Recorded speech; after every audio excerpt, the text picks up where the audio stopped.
Our drama begins with June, a seriously hot guy with massive charisma.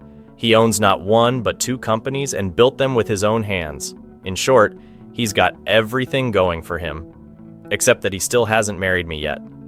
On the other hand, we meet our girl John, who's struggling through life. She's rushing to deliver orders because she's already late for her second job. She's a university student, and at the same time, she delivers food and packages and provides any info people ask for. In the afternoon, she works at an animation company. Yep, she does it all. While she's at work, we find Jun heading to the company she works at to cancel his contract with them because he thinks their work is sloppy, and he's someone who hates mediocrity. But the company's manager tries to convince him otherwise and tells him their artwork is actually good. June responds, "This is your idea of art? You literally copied this from someone else's work." The manager felt insulted, so he called out to John and said, "Hey you, come here. Aren't these your drawings?" Then he started scolding her, telling her she needed to improve herself and that he was going to deduct from her salary. She replied, "Deduct from my salary for what? I'm doing what my conscience tells me is right. I'm working hard." But he told her to stay quiet and play along. Then he turned back to June and said, "I'll book a table at a restaurant. Let's go have lunch." June refused and shoved his hand away, which made Jun accidentally drop her work. But instead of apologizing, he stepped on her drawings as he walked off. So she grabbed him by the collar and shoved him back, saying, "How could you step on them like that? You better apologize." He said, "You must be crazy and ready to be checked into the mental hospital." She replied, "No, actually, if anyone's getting reported, it's you. If you don't compensate me for the emotional and material damage, I'll take this to the police." She demanded 1,000 yuan for every page he stepped on, plus compensation for breaking her heart when he crushed them. He stepped closer to her, looking confused. She thought he was about to hit her, but instead, he pulled out his phone and actually transferred her the money. The next day at university, she was sitting with her friend Zion, telling him all about her manager and what he did to her and how she got her revenge. He said, "You're seriously something else. No one can mess with you." She replied, "Of course, what did you expect?" Meanwhile at June's company, his assistant brought him some important papers and told him that his father had left him a letter with his will. In it, he asked June to take care of John, the daughter of his lifelong friend. June was surprised and felt like he had heard that name before. As for our girl, while she was leaving her lecture with Zion, their friend Seo came running up to them with money in her hand. She said, "Remember a few days ago we bought a lottery ticket together? Well, I passed by the shop today and saw that you actually won, so I picked up your winnings for you." John was so happy because she really needed the money. But after Seo walked away, Zion turned to her and asked, "That wasn't lottery money, was it?" Seo admitted, "To be honest, no, it was John's brother. He's the one who always asks me to give her money because he made her believe he's abroad, but actually he's still in China." Back with June, he was thinking about what his assistant told him, how Jian's father had helped June's father build his company back when he was in debt. That's why his father asked him to marry his friend's daughter and take care of her. June actually agreed to do it, but while talking to his assistant, he said, "How am I even supposed to marry her? What if she refuses?" The assistant replied, "Let me tell you how to make her fall in love with you. She's already drowning in debt and being chased by loan sharks all the time. So you need to show up like a brave knight and rescue her from all of that. That's when she'll fall for you." And June decided to go for it, but she was scared of him the moment he said, "Marry me," and immediately replied, "Of course not, I don't even know you." Then he took off his jacket to put it on her, but she started screaming, "You pervert! Get away from me!" He said, "Wait, I was just trying to give you the jacket for God's sake. What's wrong with your brain?" When he went back to his assistant, the assistant told him, "Don't worry, we'll go with plan B. Shower her with attention. When women receive consistent attention, it triggers a hormone that activates feelings of love. That's when she'll fall for you." So he started sending her food to the university, desserts to her dorm, and even hired someone to hold an umbrella over her when it rained. It got to the point where the guy would show up, even when it wasn't raining. She said, "Are you dumb, or is the one who sent you the real idiot? Can't you see it's sunny?" She'd run from him, and the guy would run after her, but none of it mattered. It didn't affect her at all. So the assistant told June, "All right, go full-on romantic, just propose to her directly."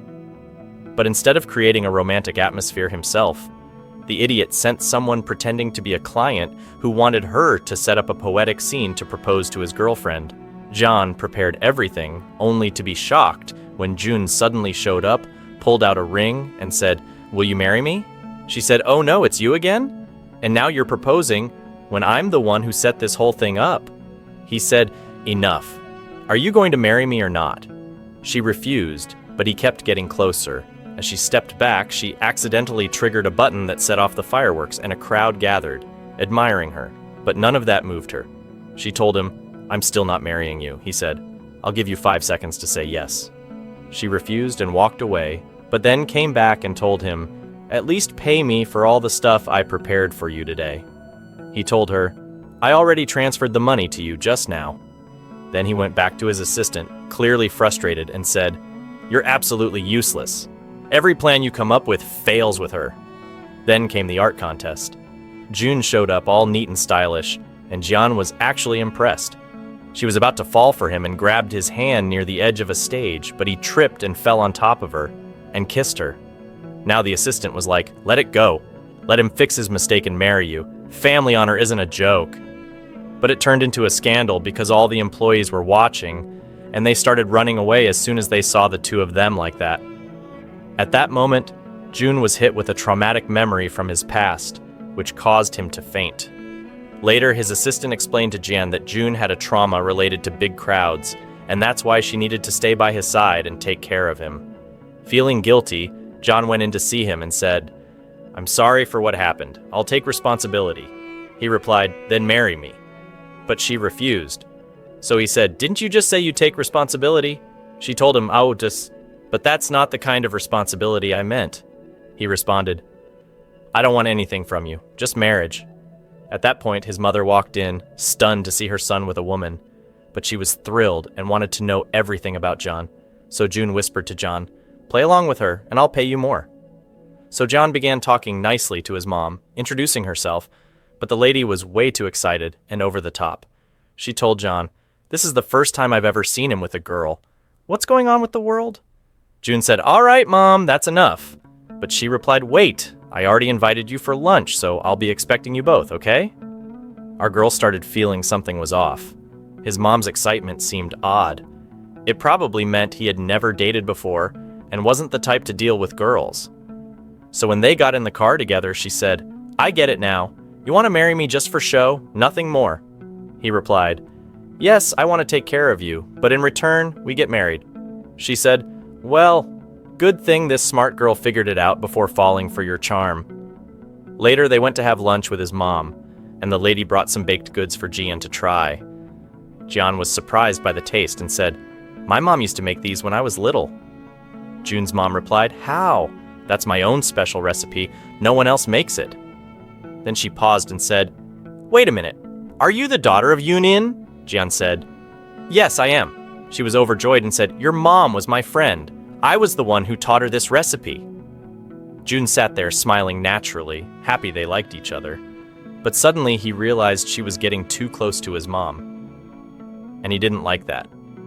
On the way back, John was about to ride with him again, but he said, "Didn't you say you don't want to marry me? Then go on, take a taxi." She replied, "You won't even find a dog who'll look your way," and stormed off angrily. Later, his mom called June's assistant to ask for John's number, but he said, "There's something important you need to know first," and explained the part about her husband's will. So she waited for her son at home and told him she didn't agree with him marrying someone just because of a will, especially since they didn't love each other. She was worried the marriage would fail and told him to think carefully about his own happiness instead of doing it out of duty. As for our girl, she was heading home when she saw her brother standing with the loan sharks, and they were demanding money from him. She was upset and angry. Her brother was supposed to be abroad, so how was he still here? Turns out, he had been lying to her all along just so she wouldn't worry, and on top of that, they were drowning in debt. So she decided to accept June's marriage offer. She called him to tell him, but he said, "I don't want to get married anymore." She quickly responded, "Wait, don't hang up. Help me. I really need you." He told her, "Fine, come over to my place and we'll talk." When she arrived, she was on the phone with him, and he opened the door and brought her in. He asked, Why agree to marry me now, all of a sudden? She said, because I have debt I need to pay off, and you need me too, so no one finds out about your preferences. He replied, excuse me? I'm perfectly fine, sweetheart. Totally straight and 10 out of 10. She said, so then you must have a physical disability. He said, what the hell? Why are you talking nonsense? Come here, I'll show you if I'm disabled or not. They tripped and fell on top of each other, and he accidentally kissed her again. Just then, his assistant saw them, but quickly stepped out. They both got up in a panic and started discussing the terms of the marriage before anything else. The next morning, they were having breakfast together, but it turned into a battle of equals. She couldn't stand him, and he wanted to kick her out. Meanwhile, the poor assistant sat there listening to their argument first thing in the morning, unable to enjoy his breakfast in peace. Later, when June was heading to work, she stood in front of his car and asked him to drop her off at school. He stood there like a statue and told her to find another ride far away from him. She reached through the window and said, I'm not letting go until you drive me. He said, get in. So she quickly hopped in and said, loosen up, will you? After she got out, her girlfriend showed up and started asking her, who's that hot guy that dropped you off? He's super fine. She tried to escape and avoided telling them that he was her fiancé. But June had come to return her bag that she had forgotten, only to find her avoiding her friends. So he came up behind her and said to them, I'm John's fiancé.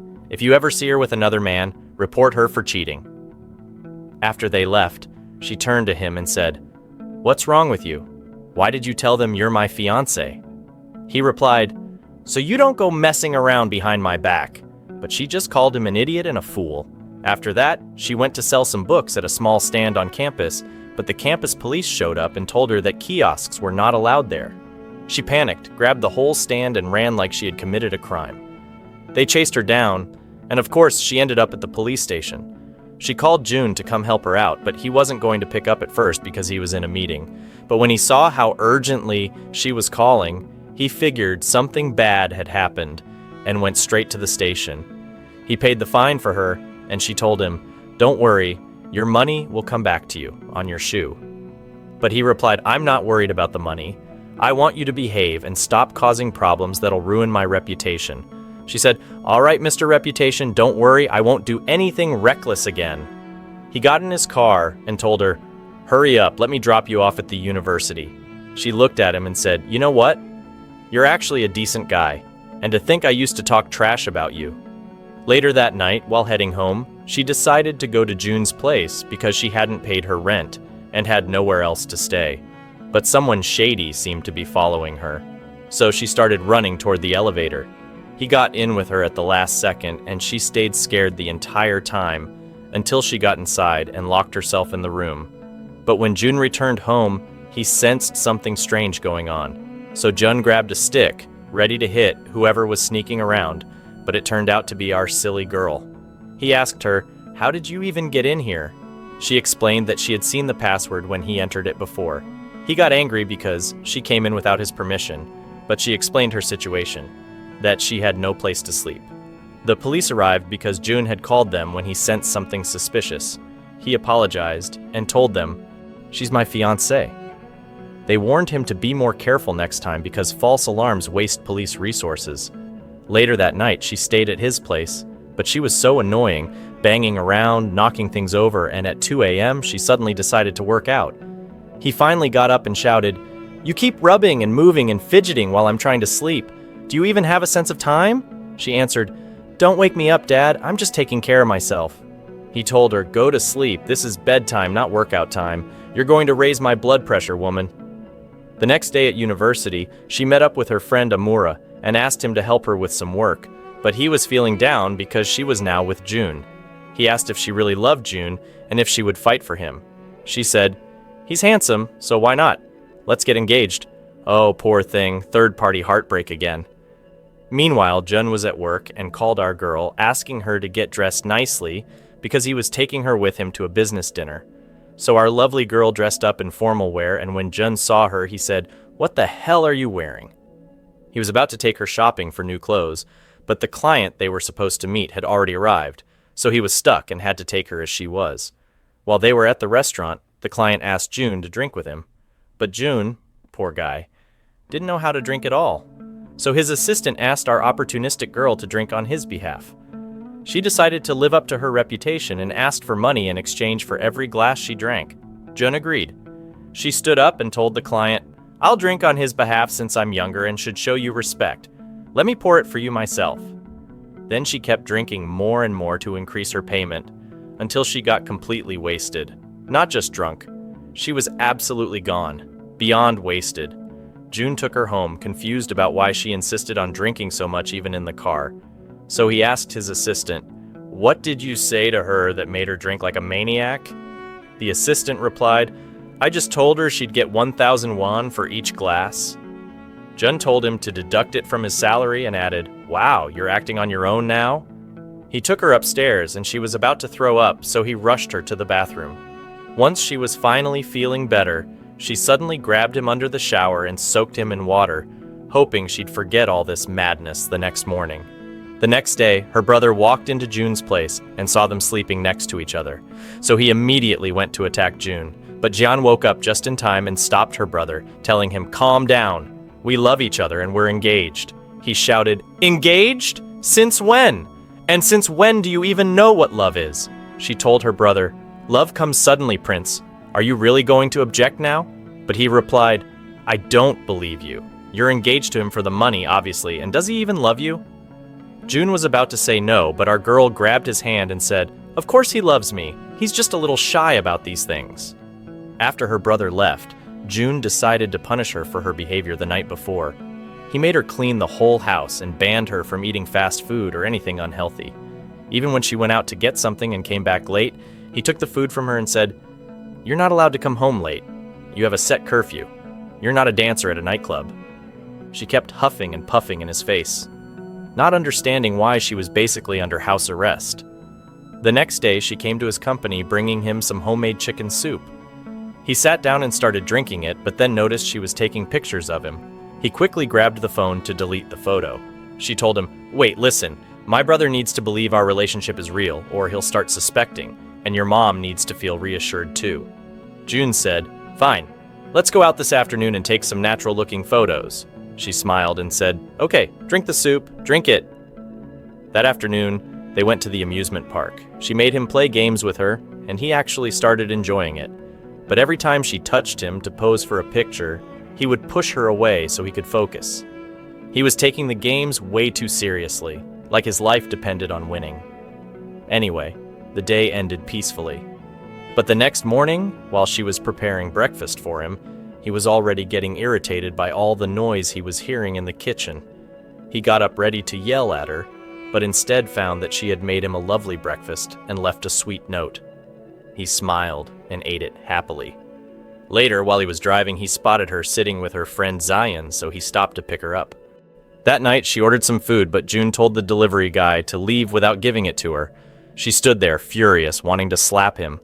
He said, "This is my house, and you're mine too, so you're not allowed to do anything I don't approve of." She tried to control her temper and opened the fridge to find something to eat, but there was nothing in it except eggs. As June sat inside, he suddenly heard a loud noise and went out to find her unconscious on the floor. He rushed her to the hospital and found out that she had accidentally drunk from the glass of water he had left earlier, which still had his medication in it. That's why she passed out. He felt incredibly guilty. When she woke up, she asked what had happened, but then suddenly remembered she had important work to finish and tried to get up. He shouted at her, "You're not going anywhere!" But unfortunately, she had a project deadline and needed to submit specific drawings. So, June brought her all the tools and materials to draw comfortably from the hospital. Then he went to the supermarket to buy everything she might need. Meanwhile, his assistant had brought her some snacks, but June told him, "She's not allowed to eat that stuff. Do you want her to get sick again?" The assistant replied, "Don't you realize how much you care about her? These are the signs of love, my friend." But June brushed it off, saying, "Love, please don't be ridiculous. I'm only looking after her so no one can say she got sick because of me. That's all, clearly. Don't make me swear on it." When he returned to the hospital, he found her sitting with Zion, working together. But her IV drip was empty, so June got angry and shouted, "What are you even doing here? Can't you see her IV bag is finished?" The nurse came in to change it, but Zion replied, "You don't have the right to talk to me like that. If you cared about her so much, why did you leave her in the first place? Don't show up now acting all protective. I won't be more worried about my friend than you are." But June blew the situation up even more and told her to forget about work altogether, saying, "You're sick." Zion fired back, saying, "This is her dream. Do you think stopping her from working is going to make her happy? You're just being selfish." So June stayed quietly in the room, watching them without saying a word until they finished working. After they were done, he looked at Zion and said, "You're done now, so you can leave." Zion left, clearly upset, but our girl didn't notice how hurt he was. She doesn't really feel those things. All she cared about was her snacks, so she grabbed the bag next to her that Zion had brought. But June snatched it from her hand and said, "Eat fruit. Your health isn't something you gamble with for a bag of chips." Finally, she was discharged from the hospital. Her brother came to visit her at home, and she tried to reassure him that June really loved her and wouldn't abandon her. Her brother believed her and decided to leave them be. She went to June and told him that her brother wouldn't bother them again and that she was planning to move in with her friend so he wouldn't have to worry about her anymore. June was upset, but he didn't know how to tell her to stay without sounding too attached. He spent the whole night thinking about her. The next day, she had packed her things and was getting ready to leave when June's mom came to visit. She saw Jian about to leave and sat them both down to figure out what was going on. She wanted to know if they had a fight, but Jian didn't know what to say, because honestly, there wasn't a fight. Still, June's mom was determined to fix whatever misunderstanding had happened between them. She said Jian couldn't just leave the house over a small issue. Meanwhile, at the office, June was still thinking about her when his secretary came in and told him John was waiting for him outside. He initially said he was too busy, but then changed his mind and said, "Wait, I'll go see her." When he came out, John told him, "Look, I'm here to make a new deal with you. Your mom found out I was leaving the house and stopped me, so I'm thinking I'll rent that room at your place. I'll pay you for it, and in return, I'll help you with the house and do anything you need." June replied, "But I don't need any rent money." She told him, "I know you don't need the money, but just think of it as a mutual benefit, like a bonus around the house." Then suddenly he leaned in close and said, "Do you think that's the only thing I want?" She pushed him back gently with her finger and said, "Excuse me, but can you back up a little? I need to breathe." Anyway, he agreed, and later that night they were having dinner together along with his assistant. She told them, "I cooked all of this to celebrate moving in. If anyone needs anything from me, just let me know." His assistant said, "I don't need anything except for you two to stay together forever." June looked at him and said, "Why don't you get up and leave then? Why are you still here?"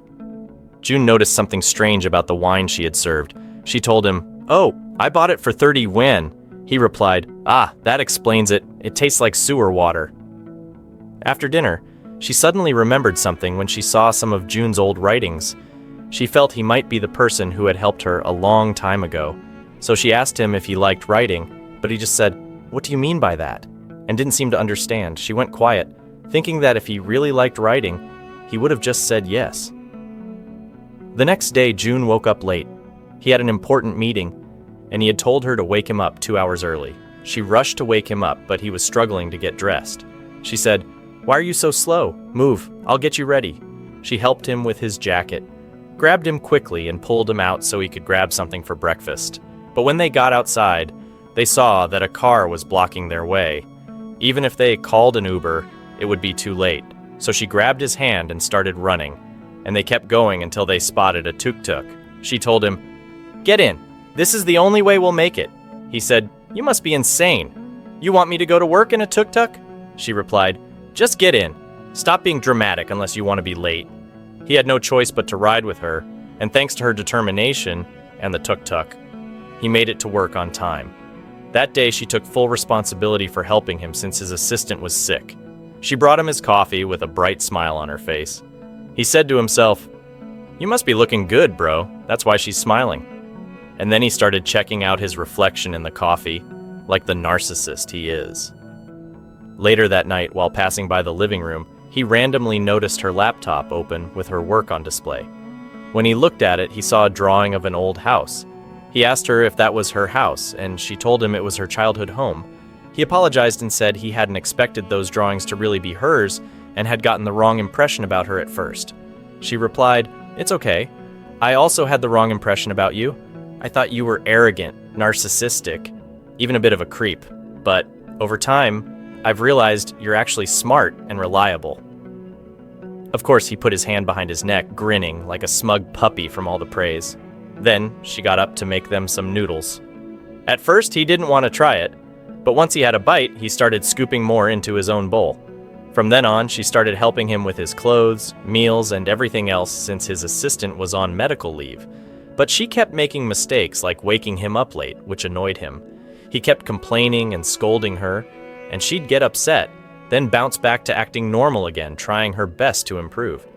One day, while he was leaving the company, some women were getting off a bus and asked him to move his car so they could pass. The crowd triggered one of his trauma episodes. He rushed to the car, dizzy, and tried calling John, but she didn't answer since her phone was far away. So he ended up calling his pale-faced ex instead to bring him medicine. Right then, John saw the missed calls and tried to call him back.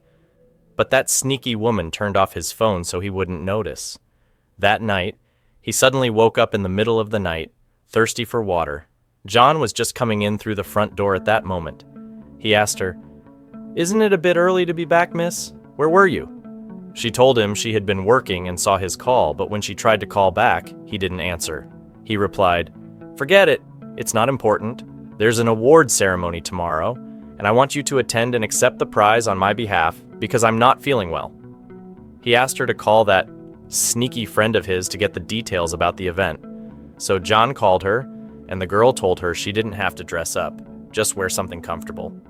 John asked, "So like a regular t-shirt?" And the girl said, "Yeah, something comfy." Of course, she was just tricking her so she'd show up looking bad at the ceremony. On the day of the event, John showed up in casual clothes. Our guy looked at her and said, "What are you wearing? This is a formal event." John replied that his sneaky friend told her to wear something comfortable. The girl jumped in and said, "I meant a comfy dress, not casual clothes." So he told Gian to just forget it and asked his pale-faced friend to get ready to accept the award instead. But Gian got frustrated and decided to go buy a dress just for today, planning to return it afterward. When it was time for the award to be presented, that sneaky girl was about to go on stage. But Gian suddenly appeared, stunning everyone with her radiant entrance, stealing the spotlight. The reporters rushed toward her, taking photos. She went up on stage, gave a speech, and apologized on John's behalf, saying he was unwell. Everyone was amazed by her presence, confidence, and way of speaking. After the ceremony, she went to the bathroom, and that same sneaky girl followed her, ripped the tag off John's dress, and said, "It's embarrassing to have the tag still on where people can see it." Jan was shocked, knowing now she couldn't return the dress and had lost her money. But she kept her cool and played along, saying, "Thanks for tearing it off. It would have been really embarrassing if someone saw the tag." Back at the company, her boss asked her to improve the characters in her manhwa and make them more attractive. Just then, she looked over at John and got a brilliant idea to base a big part of her lead character on him, with all his narcissistic and temperamental traits. At that moment, the pale-faced girl came over to see what John was doing and noticed that she was sketching a character. She asked, "Why does this look like John to me?" John replied, "No, it's just a coincidence." Later that day, John was napping and suddenly woke up. The first thing he did was glance at the clock and shout for John, yelling, "What time is it, madam?" She told him, "It's 1:45. He asked, "And when's the meeting?" She replied, 2. They both froze in shock before John screamed, realizing she had forgotten. She grabbed her laptop quickly, and they rushed out together. But his car was at the garage for repairs, so she took him to the bus station instead. He refused to get on, clearly uncomfortable. She suddenly remembered that he had social anxiety and wouldn't be able to handle the crowded space, so she gave him earbuds and sunglasses and played music to help him block out everything around him, but the people on the bus thought he was blind. Someone even offered him their seat. Even the elderly sitting next to him whispered sadly, "Poor guy. How could someone so young end up like this?" Gian played along and said, "Yes, he's just like a breeze. No one knows when it all happened to him. Please pray for his recovery." They finally made it to the meeting, and Jian was asked to present the manhwa she was working on. She began explaining that the characters were inspired by her relationship with John and their love story. Of course, she included many real moments they'd experienced, but She also added a few fictional ones for flair. Everyone was amazed by the story, especially because it was real, and they started asking her who confessed first. They all wanted to know more details. One day, she was getting ready to head to work when Zion came by with breakfast for her. At the same time, John was looking for his cube and suddenly called out to her asking, "Where's my cube?" She remembered that while she was eating the night before, she might have accidentally thrown it out with the food scraps. He snapped at her, shouting, "I told you 1,000,000 times not to touch my things, or do you want me to kick you out of here?" Zion stepped in, pushing him away from her, and said, "Don't touch her!"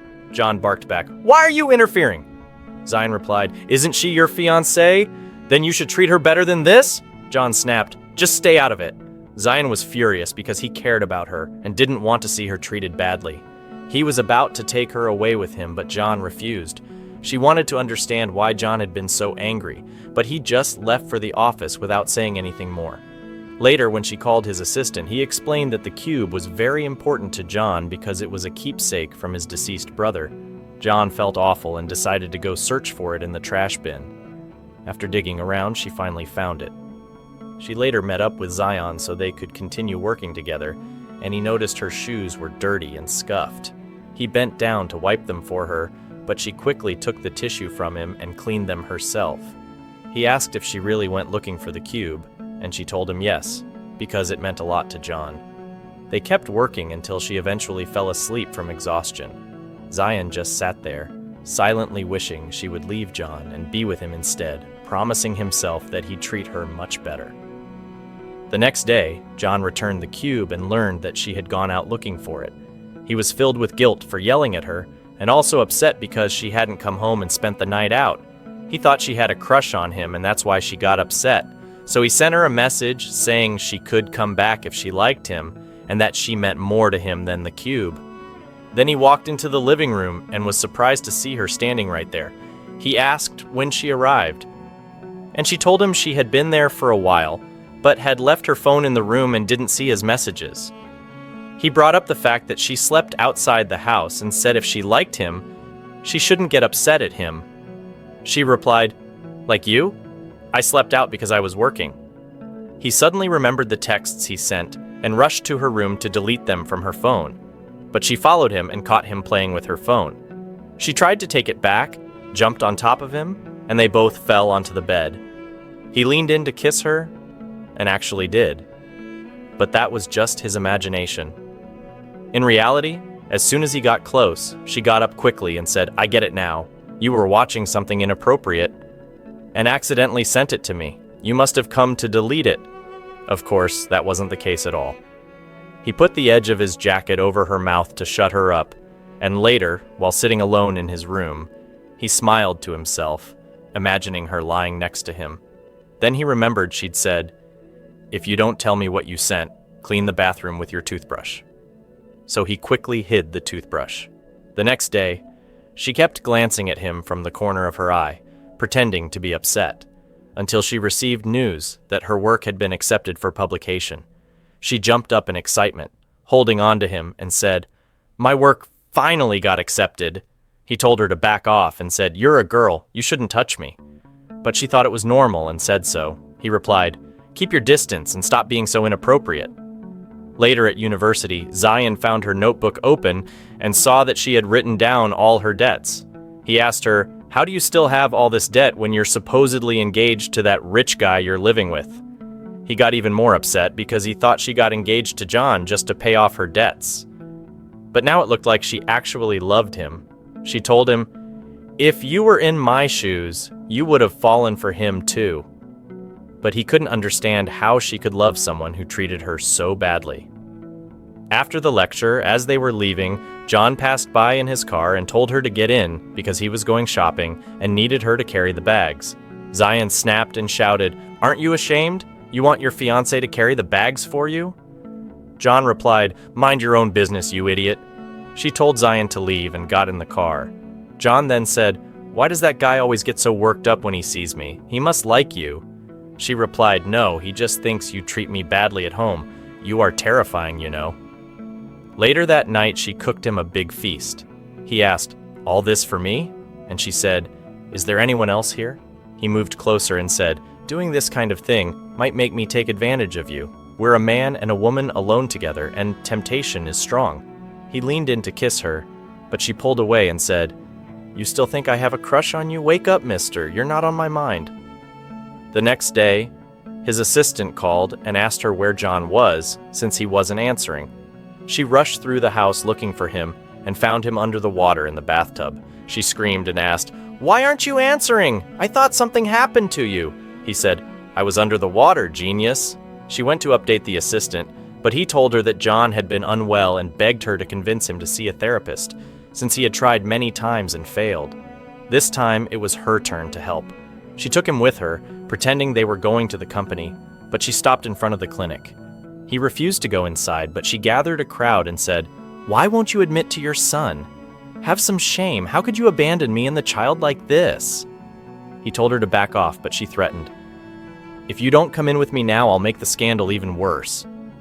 But John started feeling anxious because of the crowd and all the staring. She quickly held his face and said, "Look at me, not them." Then she asked everyone to leave, and they finally went into the clinic together. The doctor started trying to bring back his old memories, but as soon as he began remembering, his body went into shock. She tried to wake him up, but he wasn't responding, so John rushed in to help revive him. The moment he regained consciousness, he grabbed her tightly like a man drowning and clinging to a lifeline. Later in the car, she was driving while he sat next to her with his eyes closed. Wanting to lighten the mood and distract him from what had happened, she said, "Are you upset because I washed your clothes with the bedsheets or because I barged into the bathroom without knocking?" He chuckled internally at her silly logic, thinking, "Asterisk bless you, your way of changing topics is something else." One day at the university, she got a call from the company telling her that her project was officially being approved for implementation. She was over the moon and danced around Zion before rushing over to the company in excitement. But of course, nothing ever goes smoothly. It turned out that the person who was supposed to back the project refused to collaborate, simply because he had a personal grudge against John. He told John bluntly that her project would fail because her boss was mentally sick and said John should check into a mental facility and get over his brother's death. She was deeply hurt by his words because he was such a vile man. That night, John was nowhere to be found, so she went looking for him, carrying food with her. She eventually found him on the rooftop and said, "You're up here? I've been turning the whole world upside down looking for you." He replied, "How'd you even know I was here?" And she answered, "I just felt it. I'm very sensitive."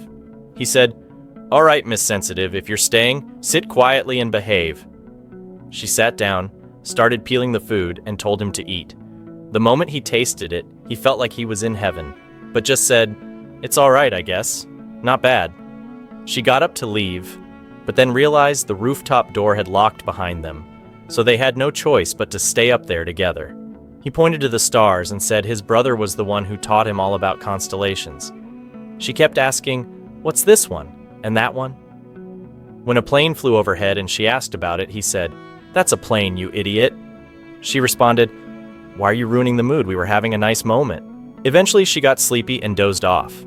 He covered her gently with his jacket and leaned in a little closer, but she suddenly woke up and said, "Here, take your jacket back." He told her, "It's cold, keep it on." So she slipped her hand into the jacket pocket by chance and found the rooftop key. She said, "Oh, you sneaky liar. You had the key this whole time and locked us in?" He replied, "Even the best make mistakes. Don't jump to conclusions, dear people of God." The next morning, she was preparing breakfast for him when he came out of the bathroom half-dressed and suddenly pulled her in with a towel.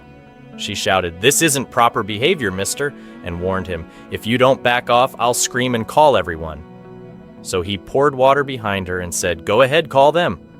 Later, she was upset because she had entered a competition, but the voting was unfair and full of favoritism, which really annoyed her. Turns out John had helped her out, and when she found out, she wanted to thank him, but didn't know how. So she started doing stretches in front of him, hoping he'd get the hint. But of course, the man was clueless. She finally said, "Hey, focus. I want to tell you something," and thanked him for helping her and getting people to vote for her. He told her he helped because her work truly deserved to win, and it was wrong for her to lose just because the votes were rigged. She said, "You know what? I never imagined you were such a decent guy." The next evening, his mother came over for a visit. Gian sat chatting with her until John arrived and left them to their long chat. Later, he said, "Okay, Mom, let me drive you back. It's getting late." But she replied, "Honestly, I don't feel like going home. Let me just spend the night here."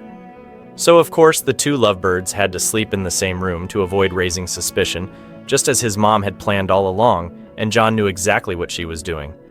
John suggested, "One of us should sleep on the floor and the other on the bed. Let's settle it with rock, paper, scissors." But he told her, "Don't make a fuss, just sleep on the bed. Do I look like Sauson to you?" She thought to herself, "Oh my God, when did he become such a bold man?" While she was sleeping, he got up to cover her and admire her peaceful face and beauty. But suddenly she turned in her sleep, so he quickly pretended to be asleep. Her leg slipped out from under the blanket, so he gently tucked it back in. That's when she woke up and saw him holding her leg. He quickly pretended to be unwell and said, "I don't feel good," she told him. "Then go lie down on the bed."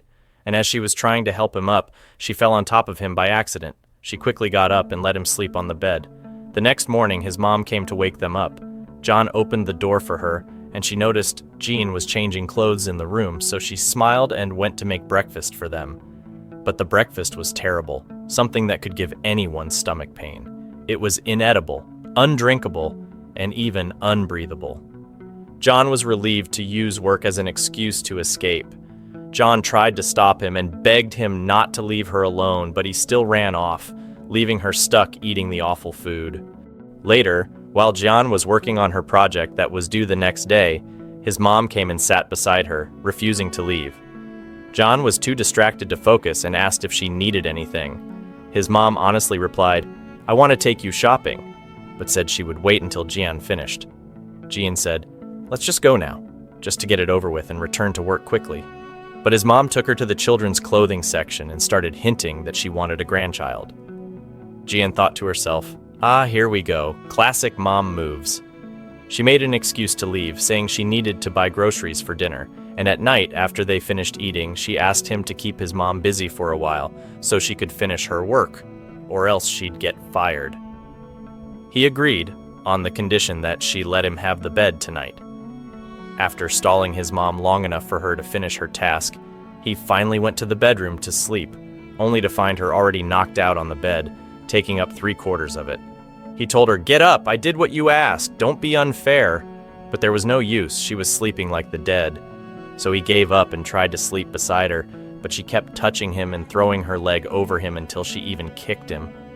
Poor guy ended up sleeping on the floor, resting his head on the edge of the bed. The next morning, she found him there and felt a bit guilty.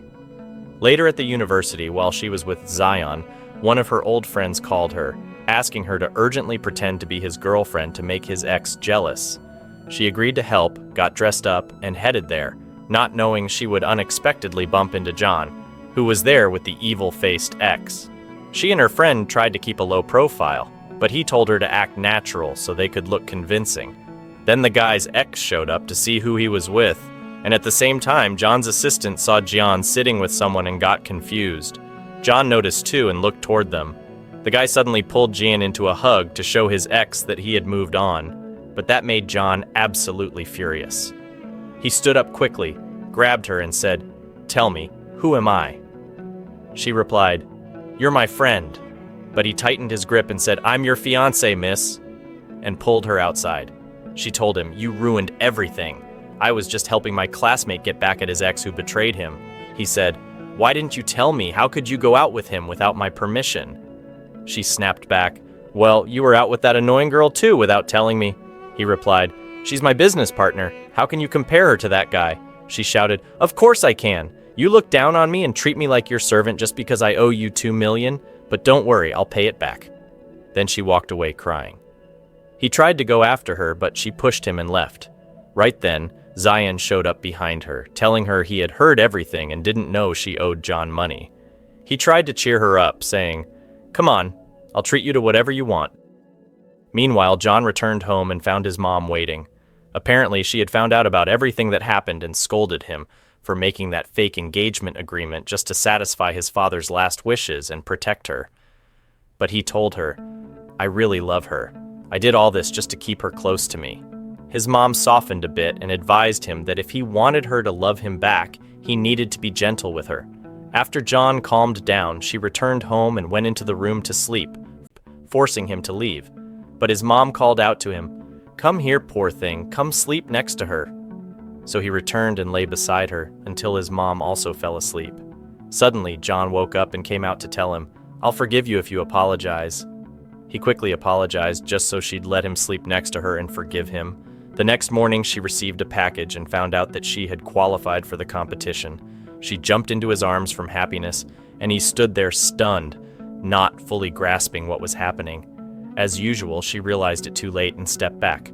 Then she told him there would be an award ceremony to celebrate her qualification, and she told him he had to come, but he said he was busy. Though of course, her pretty eyes always won. But on the day of the competition, something unexpected happened. While she was reading the comments on the live stream of the event, she saw people accusing her of stealing the manhwa drawings from someone else's work. Everyone was attacking her, and she froze, her face turning pale like a lemon, especially since she was supposed to go up now and receive the award. John took her phone, thinking she was just nervous, but his assistant told him to check the comments quickly. He opened his phone and understood what was going on. Meanwhile, our girl went up on stage, scared of all the eyes on her, until people started shouting at her and accusing her face to face. That moment triggered John's trauma again from being surrounded by crowds, but he pushed through because he had to protect her. He ran to her, took off his jacket, and put it around her shoulders, then pulled her aside and kept asking if she was okay. She didn't answer. She just hugged him, silently. At that moment, her friends and her brother arrived and found them holding each other. After that, she became a different person, depressed all the time, isolating herself, and everyone around her was worried, trying to get her to open up.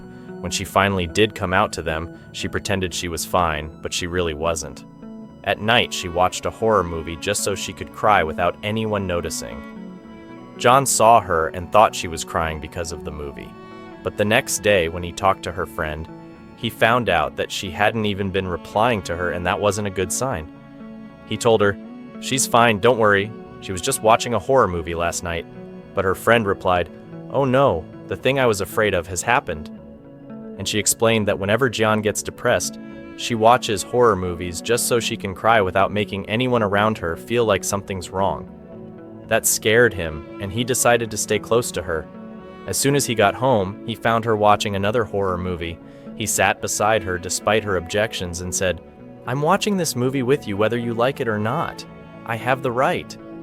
He sat there observing her until she finally agreed to tell him what was bothering her, under one condition, that he looked away and covered his ears. She said she was upset because people had accused her of something that wasn't true. He told her it wasn't her fault, that maybe it was just a coincidence, a case of similar ideas between her and the other person. She said, "Didn't I ask you to cover your ears?" He replied, "Sorry, all right," and pretended to cover them. Then she said that despite everything, she had decided to move past it and prove to everyone that she wasn't a thief, and that she'd draw even better artwork. He told her, "Now that's the Joe I love. Let's get back to watching that movie that's giving us trauma."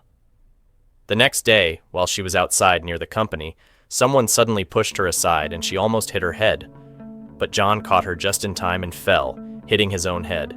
At home, the doctor reassured her that he just had a mild sprain in his arm and leg and a slight concussion, so he needed to rest and watch his diet. After she walked the doctor out, she found him coming out of the room again. She said, "What are you doing out of bed? You're sick." He replied, "I'm tired of that room."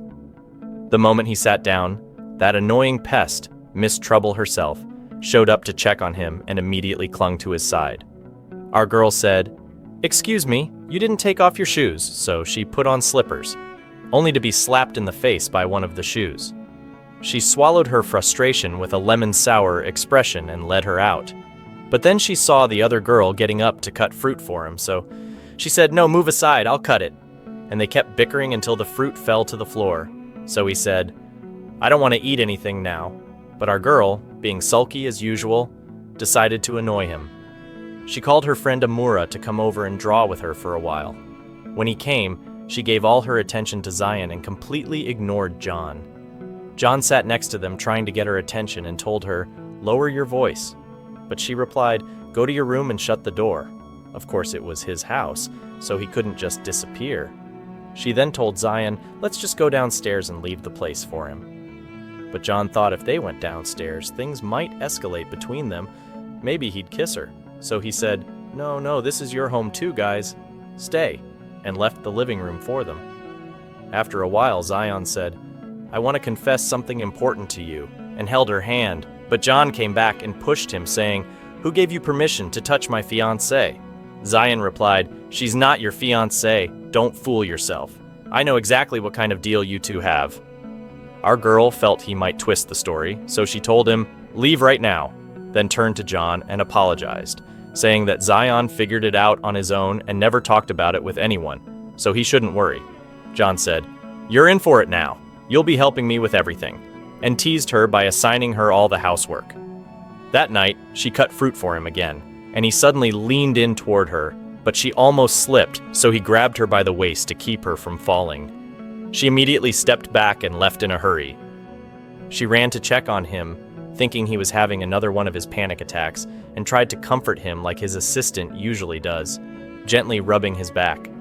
She hugged him and started gently rubbing his back, and he believed it and hugged her back, lost in the moment like he was drifting in another world. Then she tucked him into sleep and sat there watching him, thinking, "Wow, he looks so cute when he's asleep," but added, "Too bad he turns into something else when he wakes up. God help us." Suddenly he spoke and said, "Hey, what are you doing? Are you staring at me?" She replied, "No, really. There was a mosquito and I was just swatting it away." He said, "Oh, you said a mosquito, huh? So this mosquito got so close to my face like that?" She answered, "Move aside, you're so annoying," and got up and left him. One time, while they were sitting together, he brought her several projects and asked which one she liked best. She told him, "Forget about what I think. Tell me what you like. You should be able to choose what you really like." That reminded him of the girl he was friends with when they were younger, the one who used to tell him the same thing, that he should always choose what he likes. But when he didn't respond, she suggested they play a game of QOA. "I'll ask you something, and you answer quickly." She kept asking him, "Do you prefer summer or winter, cats or dogs?" And finally, she asked, "So, do you like me or your scheming Miss Slick over there?" And he answered without thinking, "Of course I like you." But once he realized what he had said, he quickly backtracked. No, I didn't mean I asterisk like asterisk you. I said that without thinking." She replied, "You know what? You're such a loser," and stood up to leave. Later at the company, he managed to secure funding for her project. He called her to celebrate and said, "There's a dinner party tonight. You have to come. We're celebrating the investment for your project." Of course, she went to the dinner, and the schemer was there too. That girl tried to serve John vegetables, but our girl jumped in and said, "Oh, sweetheart, he doesn't eat vegetables. He eats asterisk ginger asterisk," and started piling ginger on his plate. And even though John asterisk hated asterisk ginger, she kept doing it just to mess with him, to punish him for sitting next to that slick girl. But that Miss Schemer just couldn't keep her mouth shut, and our girl handed her phone over and said, "Here, take a picture of us," just to make sure that the schemer wouldn't be in the photo with them. But our guy said, "No, she's part of the team and she should be in the picture as one of us," then took the phone and posed with his arm around our girl. Die of jealousy. Die, pew, pew, pew. Anyway, after the dinner was over, the schemer was getting ready to leave, and our girl said, "Yes, sweetheart, go on now. Goodbye, take care, all the best." Then they all went to the fountain show and had a great time. Our guy looked at our girl and thought about how beautiful she looked, and he decided to confess his feelings right then. He told her, "I like you," but our oblivious girl didn't hear him. He had to say it again, but still she didn't hear. So he held on to her and said, "You're going to meet me tomorrow by the fountain near your house. Got it or not?" The next day he went to meet her at the fountain, and when he saw her getting closer, he started turning on the lights, step by step, lighting up the path with each step she took. But when she finally got near, he accidentally turned on the wrong fountain, the one all around her, and the water sprayed her completely. Instead of being swept off her feet by his charm, she wanted to beat him with her shoe. She yelled, "You brought me here just to embarrass me? What do you think I am?" He kept apologizing and said, "I swear I didn't mean to." Then he took her home and kept drying her clothes for her while she looked at him in complete annoyance. She told him, "I'll forgive you, but you have to tell me why you brought me there." And he replied, "To be honest, I don't think this is the right moment to say what I wanted to say." And well, he had a point. It wasn't exactly a romantic setup. But of course, she took it the wrong way and said, "Fine, don't tell me anything. I don't want to hear anything from you again." The next day, Zion came to her house and told her he won the gold medal. And to celebrate this happy moment, he wanted to take her on a trip. She agreed, of course, but our guy was fuming and said to her, "Hey, don't you have work to do?" And she told Zion, "Oh, right, I actually do have work." But Zion reassured her, "Don't worry, you can work there, you won't fall behind." She was convinced and got ready to go. Then Zion said, "Come on, let's go have breakfast." But of course, our guy showed up like a lump in the throat and said, "No, we're having breakfast together." But Zion told her there's a new restaurant that just opened and it's absolutely amazing, and he'd treat her to a meal there. Of course, she agreed. Who says no to free food? And oh boy, our guy couldn't handle it at work anymore. He started taking it out on the employees, pushing them past their limits, yelling, snapping, and telling them their work was worthless. Eventually, he decided to take his entire team on the same trip that Zion was taking our girl on. And on the day of the trip, boom, our girl is shocked to see that John is in the same place with his team. Zion looked at him and said, "Wow, what a coincidence that you came here the same day we did." But of course, Zion was suspicious and assumed John came just to interfere with them. John played it cool and said, "Yeah, we've had so much work lately. I just wanted to treat my employees a bit." Meanwhile, his employees were standing far off, grumbling, "Our sly manager brought us here pretending it's a treat, but he really just came to spy on his darling." At lunch, the disaster continued. Both guys were competing over who would serve her. One would put food on her plate and the other would snatch it away, saying, "This food isn't healthy for her." She finally had enough, threw down the chopsticks and said, "That's it, I'm not eating anything made or touched by either of you." And of course, the same nonsense continued at night. Both of them kept drinking and drinking until they got drunk. She ended up dragging John to his tent to help him lie down. As soon as they entered, he blurted out, "I love you," and passed out from all the alcohol.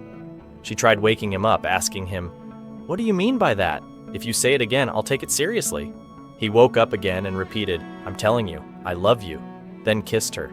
She was so shocked that she pushed him away and got up quickly. And the next day, when he saw her as they were heading back, he thanked her for bringing him back to the tent the night before. She looked at him and said, "Seriously? You're thanking me asterisk after asterisk what you did?" And she walked off, leaving him standing there. His assistant came up and said, "Want me to go punch Zion for you?" He replied, "Crush him." The assistant took 2 steps, then came back and said, "I'll crush him for you next time, too many people around right now." In the car, his assistant asked him, "Did something happen between you and Gian? She was coming out of your tent all embarrassed last night." That's when John remembered the kiss and panicked. "Oh no, what did I do?" He started asking his assistant for advice, and the assistant said, "She's probably thinking one of 2 things. Either you were trying to take advantage of her, or you're just a pervert, and both will ruin you." Meanwhile, Gian was sitting with her friend, who noticed something was off and asked, "What's going on with you and John?" So Gian told her that he kissed her. Her friend was shocked and said, "Wait, did he confess first or just kiss you out of nowhere? He better not be playing around. Guys these days do something like that and then claim it was a mistake." But of course, John wasn't sure how to feel about it all. Then, while watching TV, she saw a talk show host saying that if a guy does things like treat you to food, feed you by hand, pat your head, basically show care, then he definitely likes you. But our guy? Clueless. Even his own mother knows he's hopeless when it comes to this stuff. Gian, however, didn't give up. She decided to watch more of that host's videos, and one of them said, "If he doesn't confess, then asterisk you asterisk, go confess. Life's short, honey, no time to waste." So Gian decided to follow the host's advice, asterisk, exactly asterisk. She invited John out for dinner, set up a romantic atmosphere, did her makeup, dressed up nicely, and even cracked some jokes. She sat across from him, tilting her head one way, trying to flirt and get his attention. But of course, he didn't notice. So she tilted her head to the other side to try again, but he still didn't catch on. So she decided to use her final trick.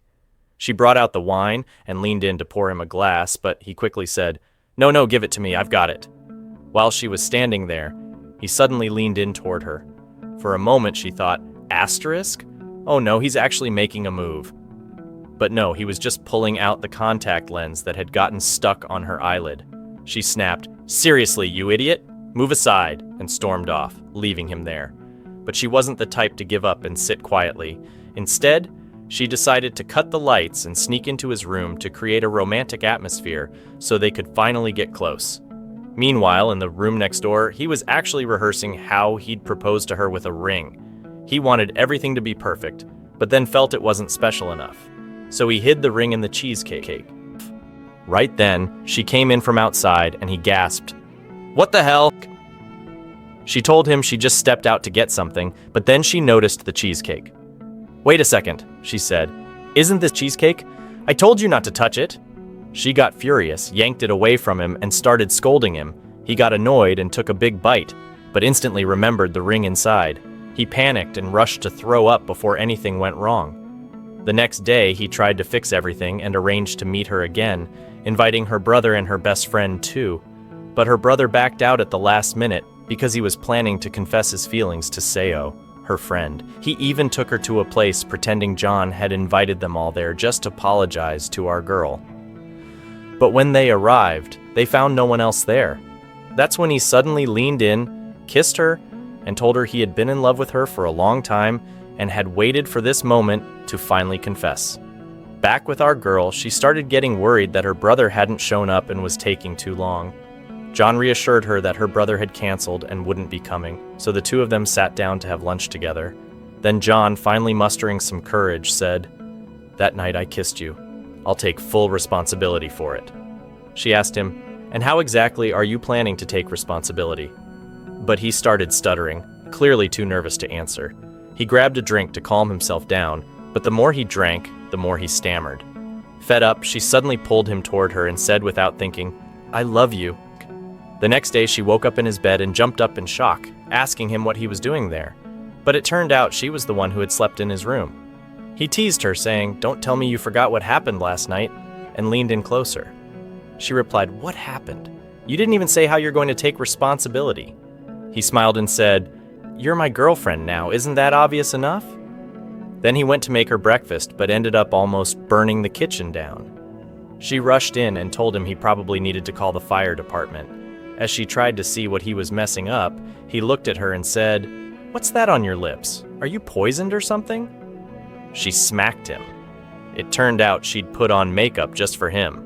At work, the clingy girl showed up at his office bringing food, but our girl arrived just in time, also with food in hand. They stood there eyeing each other, waiting to see whose food he'd choose. He handed the clingy girl's food to his assistant and said he was eating the food made by the love of his life. The other girl walked away bitterly, while our girl grabbed him by the collar and warned, "You're absolutely not allowed to eat food from anyone else, especially that leech." He saluted her playfully and said, "Understood, ma'am." The next day, they went out together, but Mr. Busy kept answering phone calls the whole time. She eventually asked him to put the phone away and focus on her, but he said, "Just one more call," which annoyed her even more. By nighttime, she was really fed up and barely speaking to him. He noticed and asked if she wanted something to eat, but she only gave short replies. So he offered to soak her feet in warm water, saying she must be tired from walking all day. She agreed and finally let her guard down. As he dried her feet, he noticed her hair was slightly damp and decided to help dry it too. That small gesture made her melt after being so angry earlier. Another day, he was waiting for her in the car, and she came running so she wouldn't be late.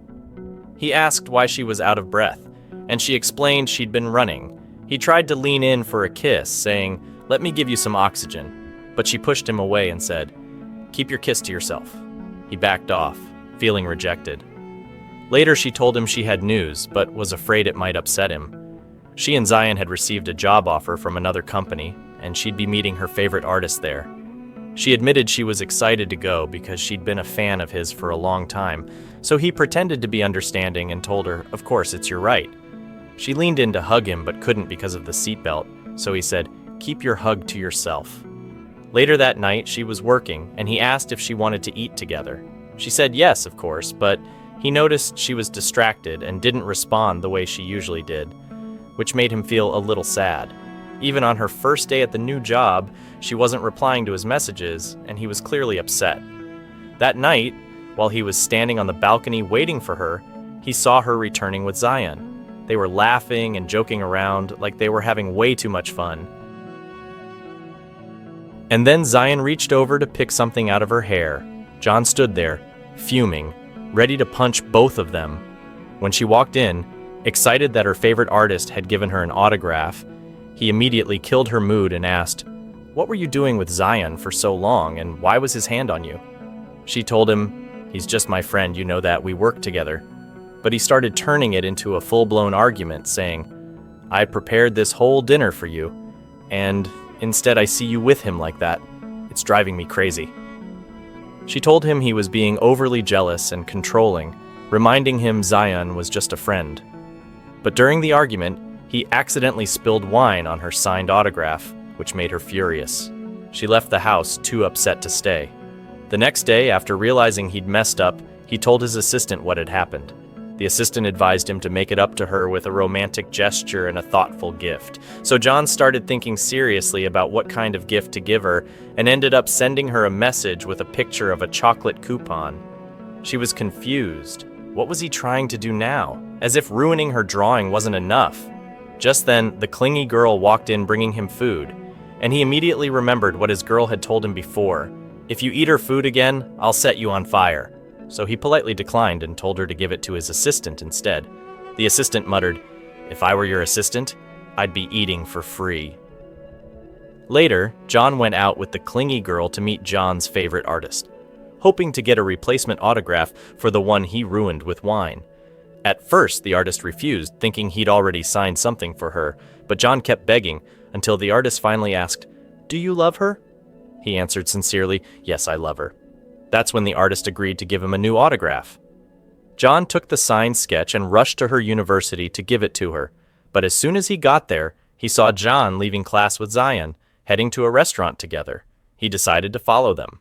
Meanwhile, Zion was planning to confess his feelings to John, but thought he couldn't just do it out of nowhere, so he excused himself to go to the bathroom and buy her a flower first. John took the chance to message her, asking, "Who are you with? And where are you?" She replied, "None of your business." When Zion returned and sat with her at the table, just as he was about to confess, he noticed she looked irritated. She stood up, visibly annoyed, because John kept texting her, trying to interfere with something that wasn't his concern. Zion asked, "Did you two argue because of me?" She said yes, they did, but that didn't give anyone the right to try and cut her off from her closest childhood friend.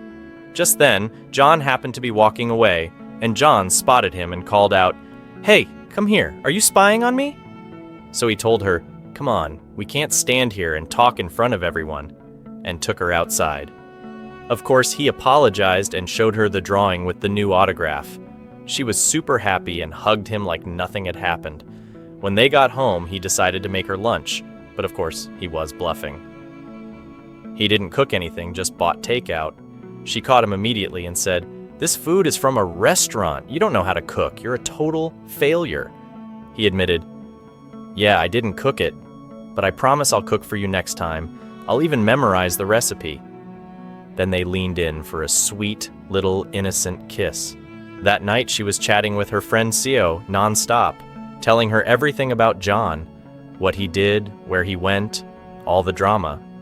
Meanwhile, her brother was sitting next to Sio, completely annoyed because his sister was clearly taking up all of Seo's attention and filling her ears with nonsense.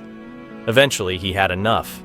He snatched the phone from Jian and said, "Hang up, don't call her again from here," then pulled Seo in and kissed her. John lost her mind.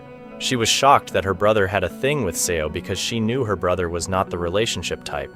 She was about to go confront them, but when John found out, he said, "Just leave them. He really loves her." She turned to him and said, Wow, so you knew about this too? Am I the only idiot around here? He tried to calm her down and told her, just sit down and leave them alone.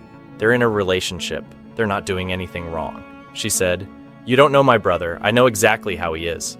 John told her, okay, I'll text him and find out where he is. Of course, he sent a warning message to her brother saying, careful, your sister's furious and swears she'll destroy you. But John got tired of waiting and said, your Highness isn't even replying to you? I'm going over there. John tried to stop her, pretending he wasn't feeling well and holding his chest, saying, I'm in pain. She got worried and thought maybe he was still affected by the trauma, so she said, that's it. You're coming with me to the doctor tomorrow. No excuses. Got it?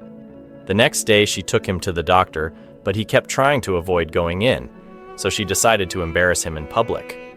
She said, what, you don't even want to go in and see the baby in my belly? Am I that worthless to you? He panicked and said, okay, stop the drama, I'll go in. After the therapy session, the doctor told her that he needed to get out of his current mental state and work somewhere away from the cube that reminded him of his brother. Later, she sat quietly with him, and he finally opened up. He told her that his brother had died because of him. He had gone into the water to get his cube back. If he'd known, he would never have let him do that. That cube was the last thing his brother ever gave him, and he lost his life for it. So, no matter what, he couldn't let it go. Jin tried to take the cube from him, but he quickly grabbed her hand and it fell to the ground, breaking in half. She rushed to pick it up and apologized, but then she realized it was the same cube she had once given to a little boy when they were kids, to help him make all the sides equal. In the end, she decided to leave it with him because he was a genius. It was a predictable but touching moment. They had known each other since childhood without realizing it. That night, the boss was lying in bed, acting weak again, and said, I feel so tired, so she said, how about a kiss to make you feel better? He replied, one under the eye, please.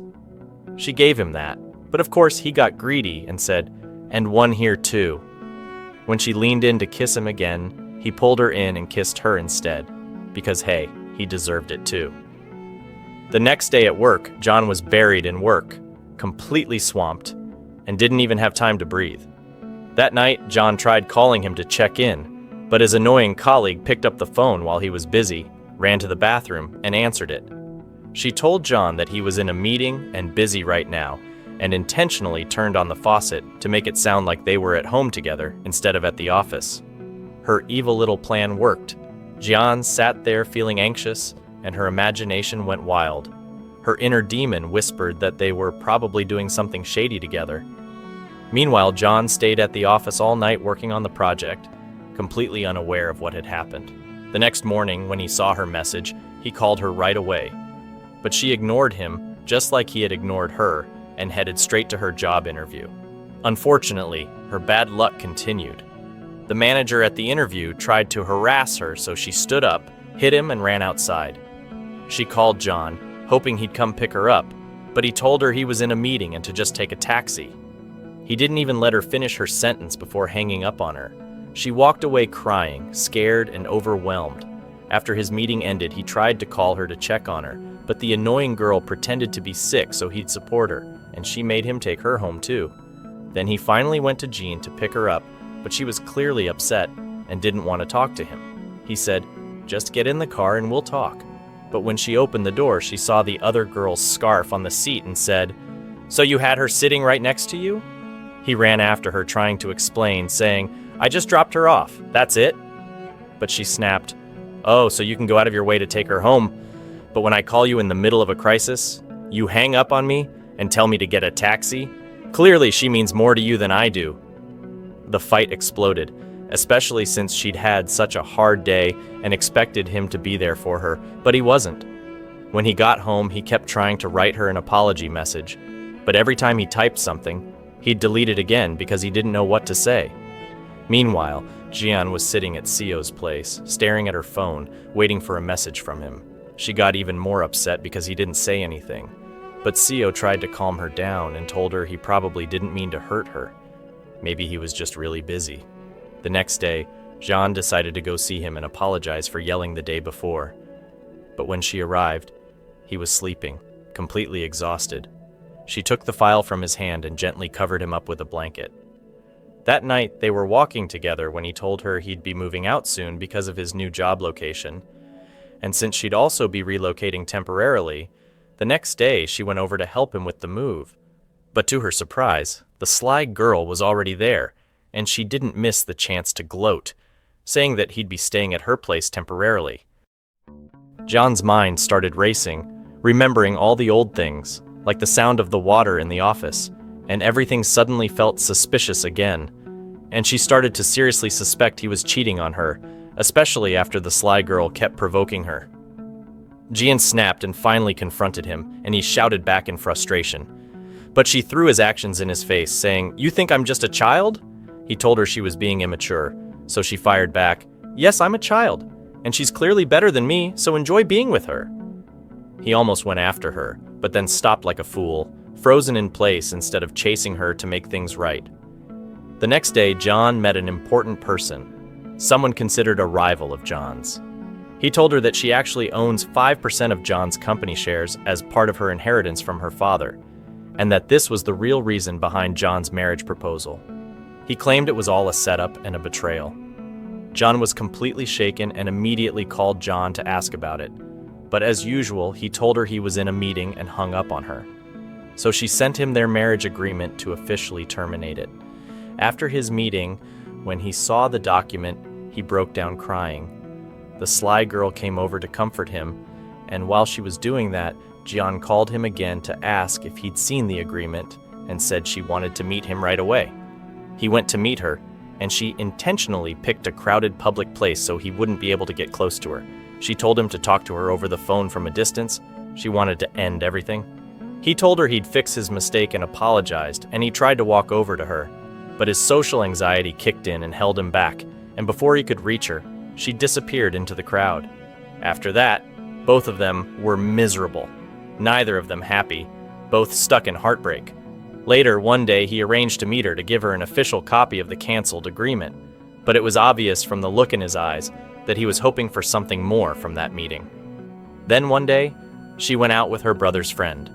They had planned to go out as a group of 3, but by coincidence, John passed by and saw them together. He followed them quietly, noticing how close they seemed and how the guy was flirting with her. Gian texted her brother to ask where he was, and he said, "I can't come."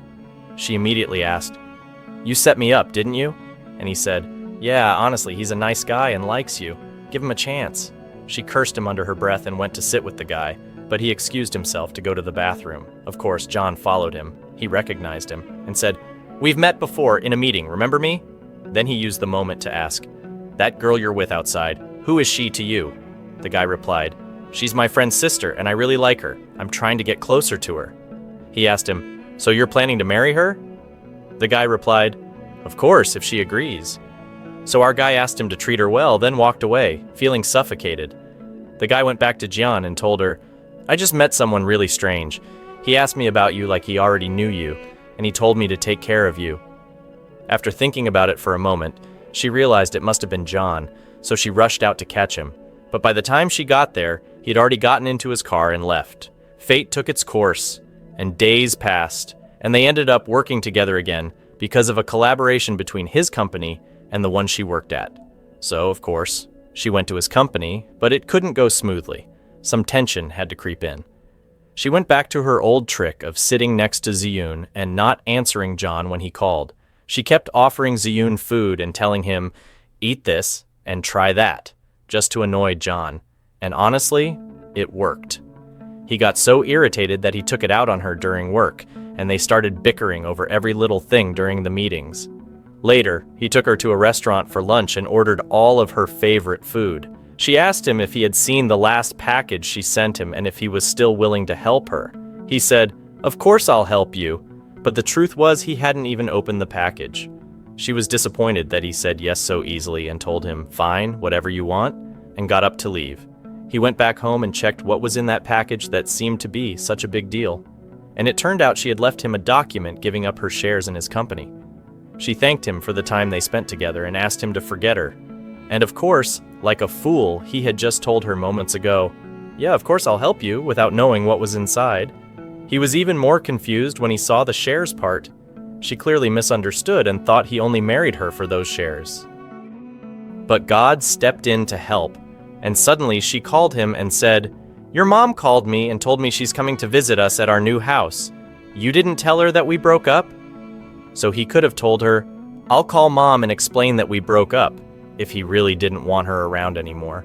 But instead he said, "Please help me, I can't tell her we've separated," clearly just using this situation as an excuse to get her to live with him again for a while.